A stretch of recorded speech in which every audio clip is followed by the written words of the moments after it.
Introduction. Everyone is struggling to attain happiness and avoid misfortune. From the commonplace affairs of individuals to the great events that shape the course of history, each is at root an expression of the human aspiration for ever greater happiness. How, then, does happiness arise? People feel joy when their desires are fulfilled. The word desire, however, is often not understood in its original sense, because in the present circumstances our desires tend to pursue evil rather than good. Desires which result in injustice do not emanate from a person's original mind. The original mind is well aware that such desires lead to misfortune. Therefore, it repels evil desires and strives to follow the good. Even at the cost of their lives, people seek for the joy that can enrapture the original mind. This is the human condition. We grope along exhausting paths to cast off the shadow of death and search for the light of life. Has anyone realized the joy in which the original mind delights by pursuing evil desires? Whenever such desires are sated, we feel unrest in our conscience and agony in our heart. Would a parent ever instruct his child to be evil? Would a teacher deliberately instill unrighteousness in his students? The impulse of the original mind, which everyone possesses, is to abhor evil and exalt goodness. In the lives of religious people one can see an intense struggle to realize goodness by single-mindedly following the desires of the original mind. Yet since the beginning of time, not even one person has abided strictly by his original mind. As St. Paul noted, none is righteous, no, not one, no one understands, no one seeks for God, Romans, chapter 3, verses 10 through 11. Confronted with the human condition, he lamented, "For I delight in the law of God, in my inmost self. But I see in my members another law at war with the law of my mind and making me captive to the law of sin which dwells in my members. Wretched man that I am." Romans chapter 7, verses 22 through 24. We find a great contradiction in every person. Within the selfsame individual are two opposing inclinations, the original mind that desires goodness and the evil mind that desires wickedness. They are engaged in a fierce battle, striving to accomplish two conflicting purposes. Any being possessing such a contradiction within itself is doomed to perish. Human beings, having acquired this contradiction, live on the brink of destruction. Can it be that human life originated with such a contradiction? How could beings with a self-contradictory nature come into existence? If burdened by such a contradiction from its inception, human life would not have been able to arise. The contradiction, therefore, must have developed after the birth of the human race. Christianity sees this state of destruction as the result of the human fall. Can anyone dispute that the human condition is fallen? When we realize the fact that, due to the fall, we have arrived at the brink of self-destruction, we make desperate efforts to resolve the contradiction within. We repel the evil desires coming from our evil mind and embrace the good desires springing from our original mind. Nevertheless, we have been unable to find the ultimate answer to the question, what is the nature of good and evil? We still do not have an absolute and definitive truth which can enable us to distinguish, for example, which of the two, theism or atheism, is good and which is evil. Furthermore, we remain entirely ignorant of the answers to such questions as, what is the original mind, the wellspring of good desires? What is the origin of the evil mind that incites evil desires in opposition to the original mind? What is the root cause of the contradiction that brings people to ruin? In order to ward off evil desires and follow good desires, we must overcome this ignorance and gain the ability to distinguish clearly between good and evil. Then we can take the path to the good life the original mind seeks. Considered from the viewpoint of the intellect, the human fall represents humanity's descent into ignorance. People are composed of two aspects, internal and external, or mind and body. Likewise, the intellect consists of two aspects, internal and external. In the same way, there are two types of ignorance, internal ignorance and external ignorance. Internal ignorance, in religious terms, is spiritual ignorance. It is ignorance of such questions as, what is the origin of human beings? What is the purpose of life? What happens after death? Do God and the next world exist? What is the nature of good and evil? External ignorance refers to ignorance of the natural world, including the human body. It is ignorance of such issues as, what is the origin of the physical universe? What are the natural laws governing all phenomena? From the dawn of history until today, human beings have ceaselessly searched for the truth with which to overcome both types of ignorance and attain knowledge. Humanity through religion has followed the path of searching for internal truth, and through science has followed the path of seeking external truth. Religion and science, each in their own spheres, have been the methods of searching for truth in order to conquer ignorance and attain knowledge. Eventually, the way of religion and the way of science should be integrated and their problems resolved in one united undertaking. The two aspects of truth, internal and external, should develop in full consonance. Only then, completely liberated from ignorance and living solely in goodness in accord with the desires of the original mind, will we enjoy eternal happiness. We can discern two broad courses in the search for solutions to the fundamental questions of human life. In the first, people have searched within the resultant, material world. Those who walk this path, believing it to be the supreme way, kneel before the glories of highly developed science. They take pride in its omnipotence and the material comforts it provides. Nevertheless, can we enjoy full happiness founded only upon external conditions that satisfy the flesh? The advance of science may create a comfortable social environment in which we can enjoy abundant wealth and prosperity, but can that alone truly gratify the spiritual desires of the inner self? The passing joys of those who delight in the pleasures of the flesh are nothing compared to the bliss experienced by those on the path of enlightenment, who find joy in the midst of simple poverty. Gautama Buddha, who abandoned the luxuries of the royal palace and became enraptured in the pursuit of the way, was not the only one who wandered about homeless while searching for his heart's resting place. Just as a healthy body depends upon a sound mind, so too the joy of the body is complete only when the mind is content. What of the sailor who voyages on the sea of the material world under the sail of science in search of physical comforts? Let him reach the coast for which he longs. He eventually will come to realize that it is nothing more than the very graveyard where his body will be buried. Where is science heading? Until now, scientific research has not embraced the internal world of cause, it has limited itself to the external world. It has not embraced the world of essence, but has limited itself to the world of phenomena. However, science today is entering a new phase. It is compelled to elevate its gaze from the external and resultant world of phenomena to the internal and causal world of essence. The scientific world has begun to recognize that science cannot achieve its ultimate goals without a theoretical explanation of the causal, spiritual world. When the sailor, who has completed his voyage in search of external truth under the sail of science, adds another sail, the sail of religion, and embarks on a new voyage in search of internal truth, he finally will be headed toward the destination for which his original mind yearns. The second course of human endeavor is the attempt to answer the fundamental questions about human life by transcending the resultant world of phenomena and searching in the world of essence.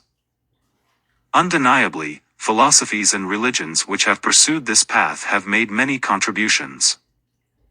Philosophers, saints and sages set out to pave the way of goodness for the people of their times. Yet so many of their accomplishments have become added spiritual burdens for the people of today. Consider this objectively. Has any philosopher ever arrived at the knowledge that could solve humanity's deepest anguish?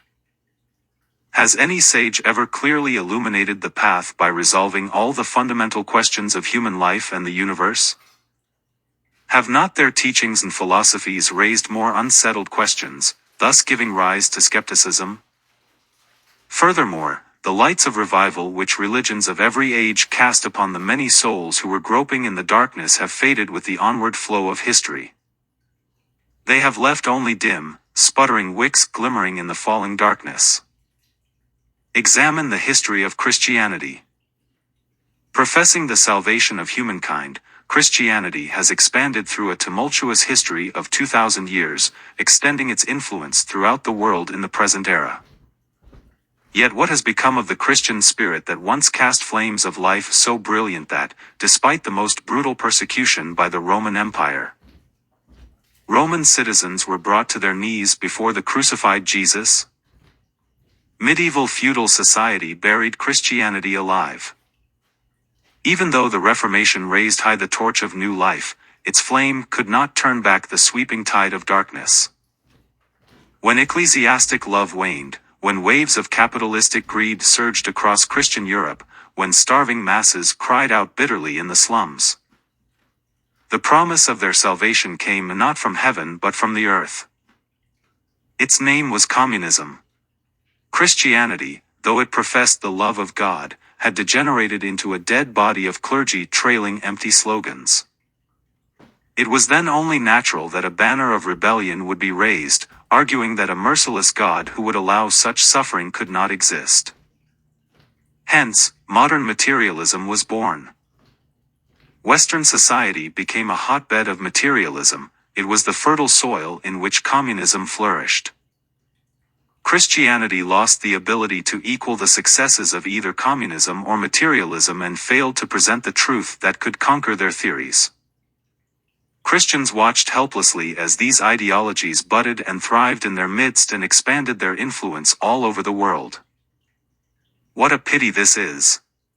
What is more, although Christian doctrine teaches that all humanity descended from the same parents, many citizens of Christian nations who profess this doctrine will not even sit together with their brothers and sisters of different skin colors.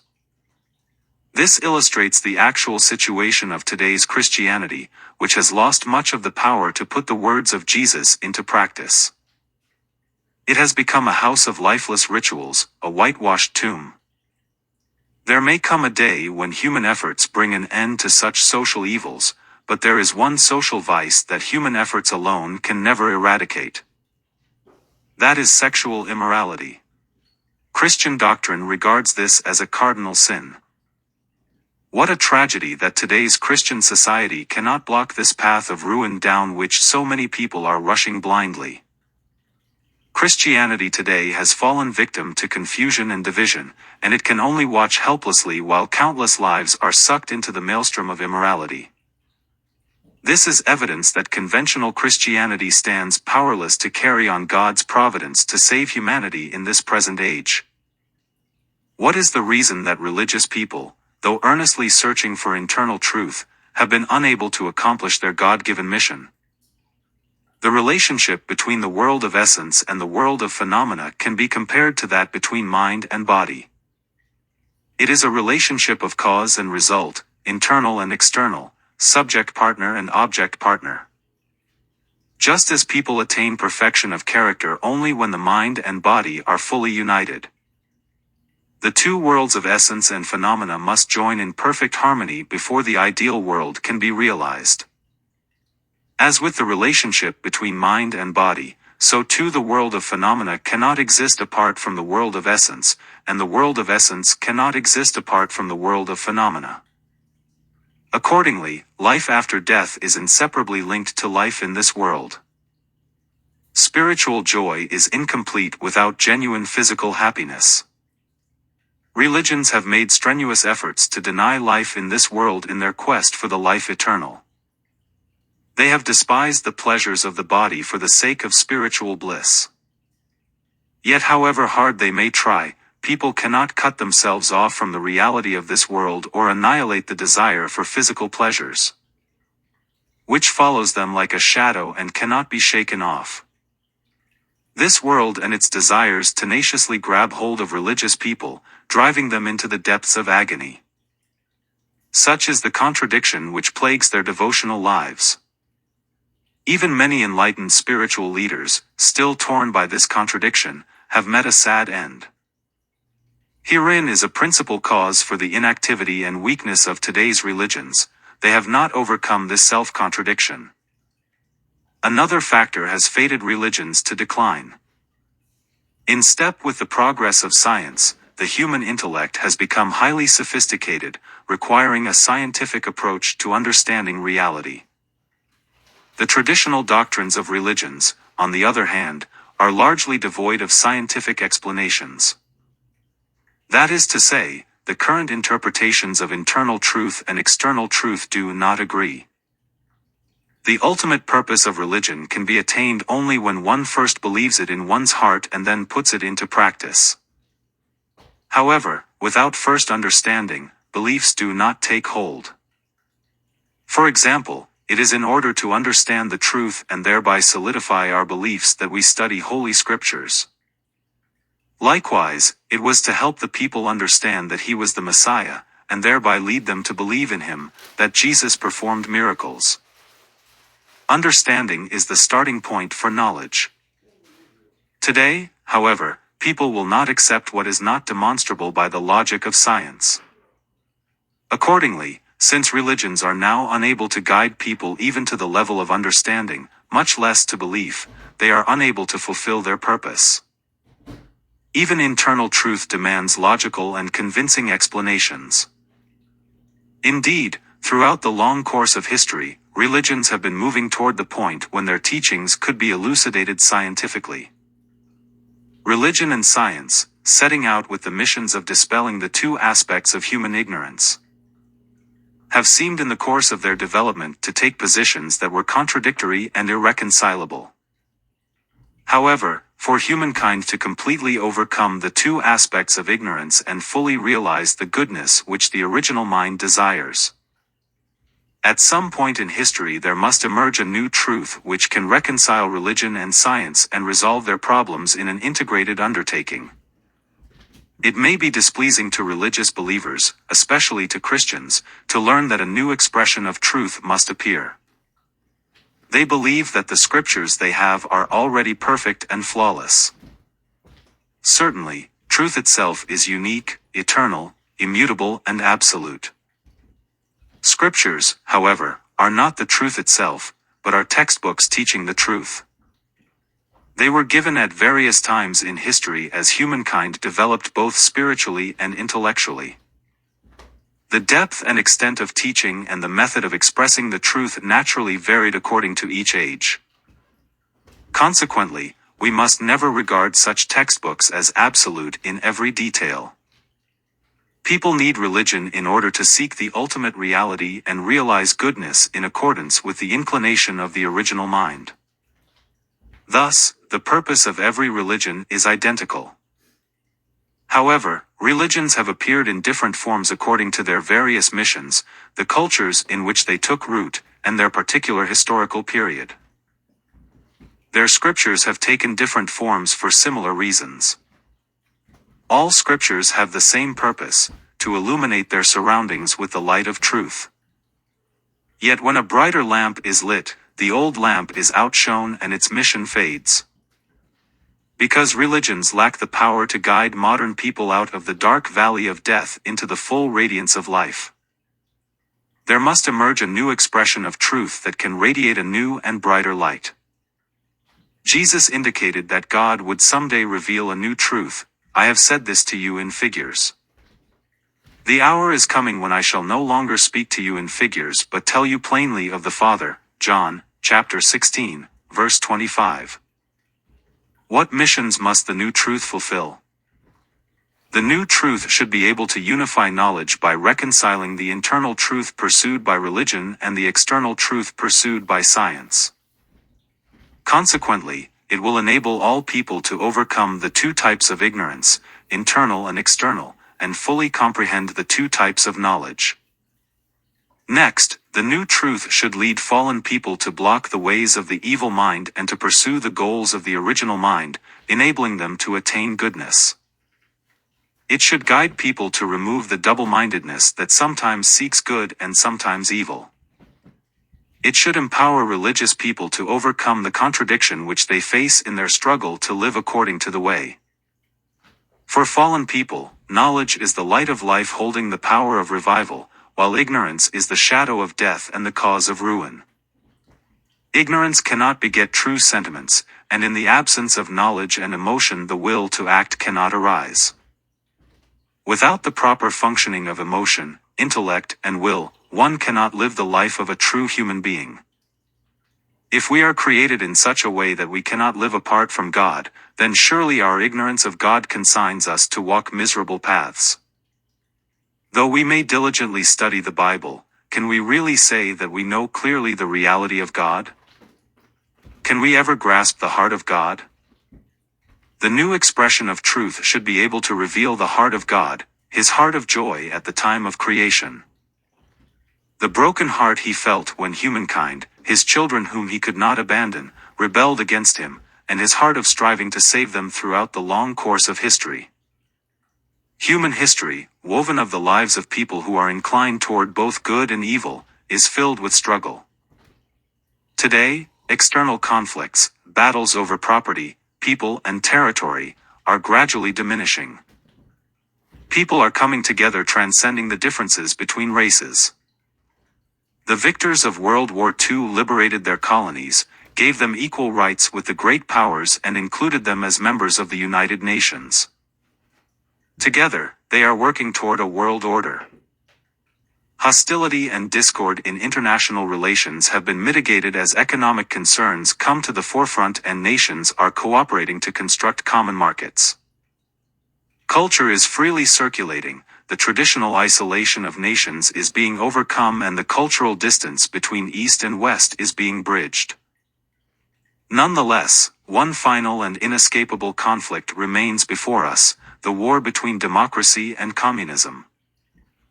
Although each side has equipped itself with fearsome weapons and is pitted against the other in readiness for battle, the core of their conflict is internal and ideological. Which side will triumph in this final ideological conflict? Anyone who believes in the reality of God will surely answer that democracy will win. However, democracy does not possess any doctrine which can win over communism, nor does it have the power to do so. Therefore, in order for God's providence of salvation to be completely fulfilled, this new truth should first elevate the idealism of the democratic world to a new level. Then use it to assimilate materialism, and finally bring humanity into a new world. This truth must be able to embrace all historical religions, ideologies, and philosophies and bring complete unity among them. Some people do, indeed, refuse to believe in religion.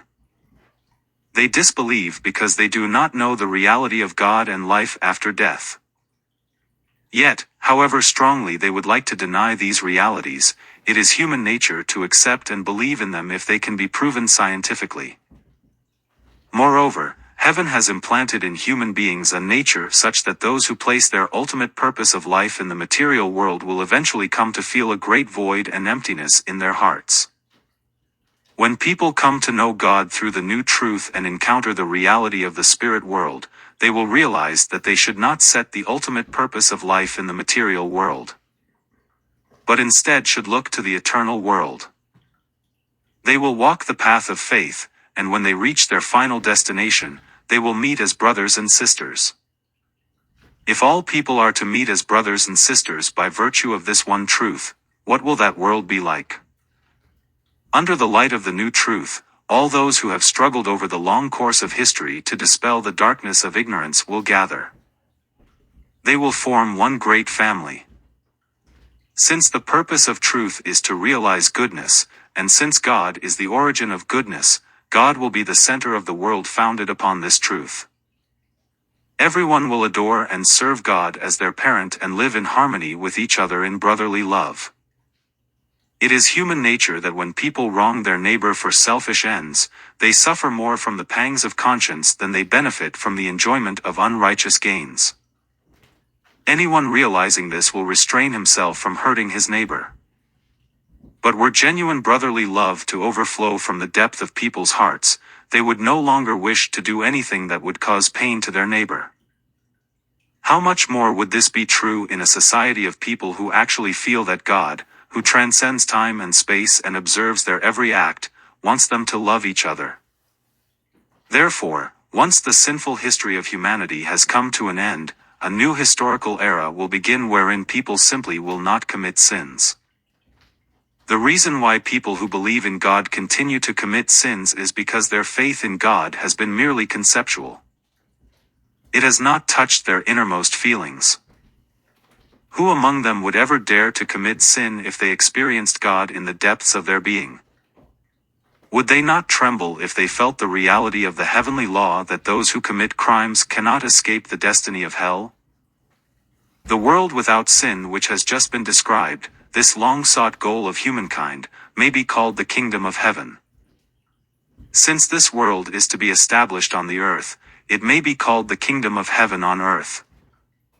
We can conclude that the ultimate purpose of God's work of salvation is to establish the kingdom of heaven on earth. It was explained above that human beings fell, and that this fall took place after the human race originated. If we accept the existence of God, then it is obvious what kind of world God originally wanted to realize before the fall of the first human ancestors.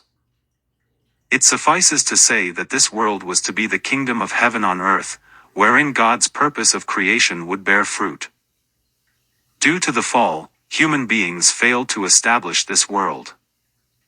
Instead, they fell into ignorance and built a sinful world.